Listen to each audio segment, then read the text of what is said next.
Girls college से हैं, Gulbarga district. हमारे कॉलेज हॉस्टल होने का है। हॉस्टल के लिए हमें कितना एप्लीकेशन डाल रहे हैं, लेकिन सिलेक्शन नहीं हो रहा है, इसलिए हम लोग सब लोग आए हैं यहाँ पर।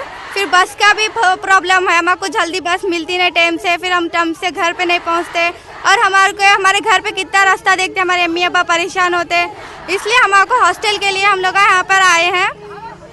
और हमें हॉस्टल देने के थोड़ा सा ये करिए। कल से आते हैं, रटकल, हाँ रटकल से आते हैं। और हमारा कॉलेज अन्नपूर्णा क्रास के पास है, गर्ल्स कॉलेज है।